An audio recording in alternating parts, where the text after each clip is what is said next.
Comment fonctionne ce local technique qui est un local technique que j'appelle complet.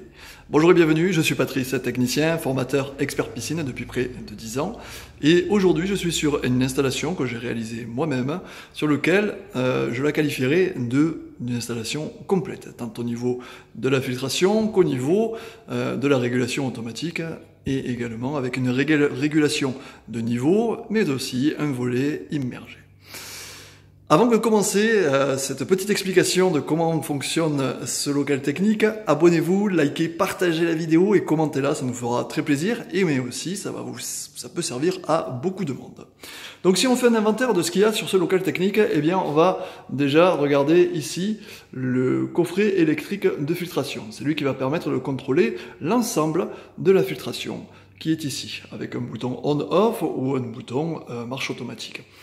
Ici, là, nous avons un régulateur d'électrolyse. C'est lui qui va regarder quel est le taux de redox qu'il y a dans la piscine. Le taux de redox, je vous le rappelle, j'ai fait quelques vidéos pour ça, c'est le taux de désinfectant. C'est en aucun cas le taux de chlore libre actif dans votre piscine, hein. C'est un taux de désinfectant. Donc, quand il a besoin d'avoir du désinfectant, il va activer l'électrolyseur ici, et quand il n'a pas besoin, eh bien, il va pas l'activer. Le gros avantage de cet élément-là, c'est qu'au niveau du chlore, il n'y a plus rien à gérer de l'électrolyse au sel, donc qui produit du chlore. Si vous ne le saviez pas, il n'y a absolument rien d'autre à gérer, parce que c'est lui qui le gère. Lui, il va contrôler la production de l'électrolyseur au sel. Donc du coup, c'est parfait. Ensuite, juste à côté, on a un régulateur de pH, donc il va injecter du pH avec des bidons de pH- liquide, c'est de l'acide sulfurique. On ne met jamais d'acide chlorhydrique dans la piscine, en tout cas on évite, même si on fait l'erreur. Voilà, donc ça c'est au niveau de l'électricité. Là ici on a le coffret de commande du volet immergé, et ici on a le contrôleur de niveau avec l'arrivée de niveau qui est ici. Ça c'est pas moi qui me suis chargé de l'installer. Voilà, donc ici au niveau de ce local technique, au niveau des tuyauteries, on voit qu'il y a des tuyaux qui sont un petit peu partout. Donc je vais vous expliquer un petit peu comment ça fonctionne. Ici, toutes ces vannes-là, ce sont les vannes d'aspiration. On a la prise de balai, on a les bondes de fond, une qui est dans la piscine, l'autre qui est dans le bac de réception du volet immergé, et on a les skimmers. Ensuite, on va rentrer dans la pompe de filtration. Ici, vous voyez la régulation de niveau qui est commandée par une électrovanne.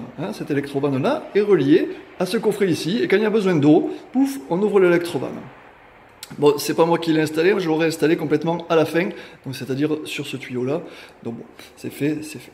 Ensuite, on va rentrer dans la pompe Majestic qui est ici. Cette pompe-là, donc, va aspirer tous les éléments que je viens de vous montrer, toutes les aspirations. Ça, c'est ce qu'on appelle le collecteur d'aspiration. Ensuite, on va aller au-dessus de la pompe, puis au-dessus de la pompe, on va rentrer dans le filtre à sable. Dans le filtre à sable, il va faire son action, il va filtrer. Voilà. L'entrée de la pompe est toujours en haut, le refoulement est toujours en bas, et l'égout est toujours de l'autre côté.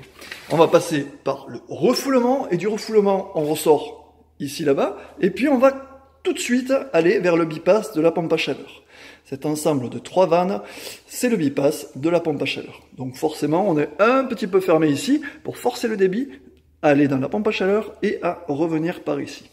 Une fois que c'est chauffé, que l'eau elle est chauffée, elle va passer par un groupement de sondes. La sonde de pH, la sonde de chlore, la sonde de sel et de température et l'injection de pH-. Vous aurez remarqué que l'injection de pH- est après les sondes de mesure. Une fois que l'eau a été mesurée, eh bien on va traiter le pH qui est ici, avec cette injection, et on va produire du chlore avec la cellule d'électrolyse. Et enfin, on va repartir dans la piscine. Voilà comment ça fonctionne, ce local technique. Abonnez-vous à notre vidéo, si cette vidéo vous a plu, dites-nous-le, si elle vous a pas plu, dites-nous-le aussi, comme ça nous permettra de nous améliorer pour les prochaines vidéos. Si vous voulez aller plus loin dans la gestion et dans l'utilisation de la piscine, on a un site internet qui s'appelle formation-piscine tout au pluriel.fr. C'est un portail de formation pour les particuliers venant d'acquérir ou ayant déjà une piscine mais ne sachant pas comment cela fonctionne. Il y a un pack de plus de 3 heures de formation qui traite de toutes les étapes de la vie de votre piscine. De la mise en service avec l'entretien, comment on gère la chimie de sa piscine si vous n'êtes pas équipé de tout ce matériel-là. Il faut savoir qu'un équipement complet en chimie dans une piscine, c'est au minimum 2200 €, installé, posé évidemment. Donc bon, c'est un budget. Voilà. Merci d'avoir regardé cette vidéo. Je vous dis à très bientôt pour un prochain tuto et merci pour votre fidélité. Bye bye.